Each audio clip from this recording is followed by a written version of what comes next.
What if I told you that a man once died without being bitten by a snake? And what if I told you his body produced the very poison that killed him? Stay with me, because this story will change how you think forever. We often underestimate the power of our thoughts. We think fear is just a feeling. We think imagination is harmless. But sometimes the mind can become the most dangerous weapon of all. This story begins inside a high-security prison. A criminal had been sentenced to death. His crimes were serious. His punishment was final.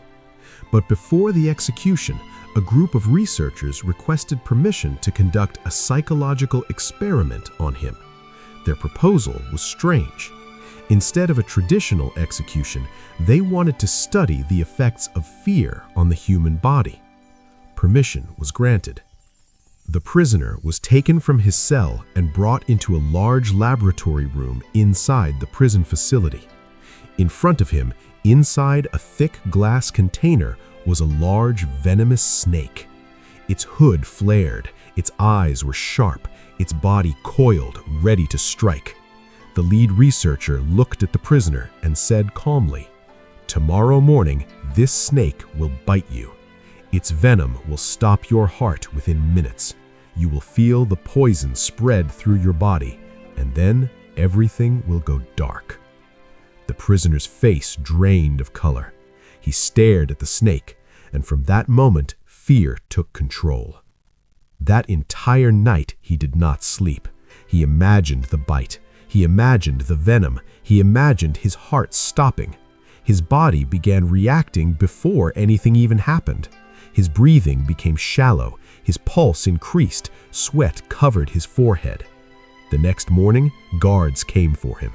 His hands were tied. A blindfold was placed over his eyes. He could hear footsteps. He could smell the cold air of the laboratory. His heart was already racing. He was seated in a chair. One of his arms was extended outward.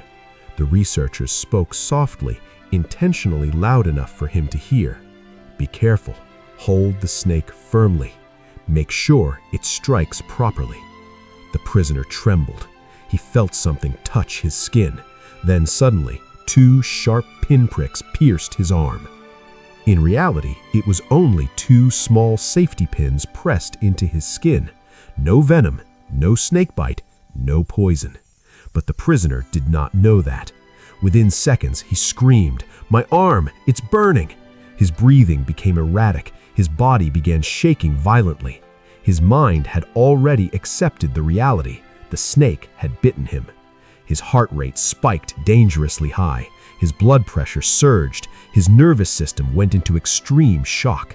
He collapsed onto the floor. Medical staff rushed in immediately, but it was too late. Minutes later, he was pronounced dead.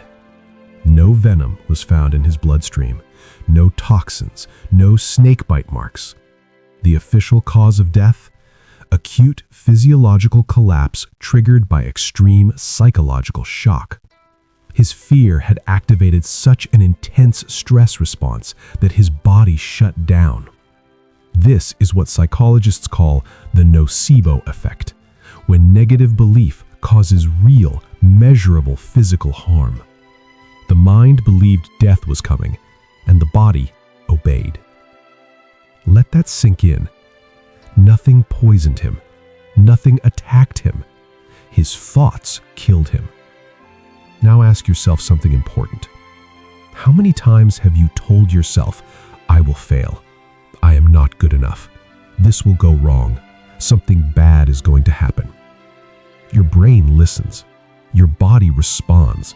Stress hormones increase. Your immune system weakens. Your heart works harder. The same brain that can heal through belief can also destroy through fear.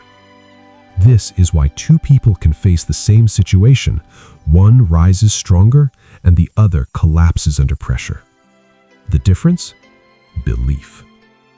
Your thoughts are not just ideas, they are biological commands.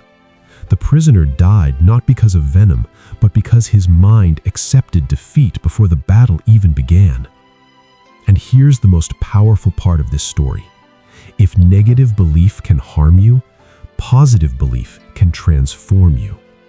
This is the power of mindset. This is why athletes visualize victory.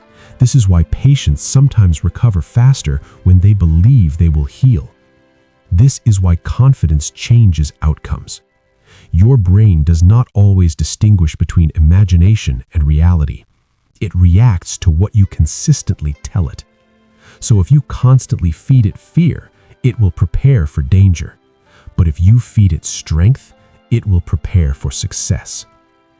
The prisoner's tragedy was not just his crime. It was that he surrendered to fear completely, and fear became his executioner. So before you let negative thoughts control you, remember this story. Because sometimes the most dangerous snake is the one inside your mind. If this story made you think differently about your thoughts, share it with someone who needs to hear it. And remember, your mind can be your greatest enemy or your strongest ally. Choose wisely. And if you enjoy powerful psychological stories like this, make sure to subscribe to the channel and turn on notifications, because the next story might change your life.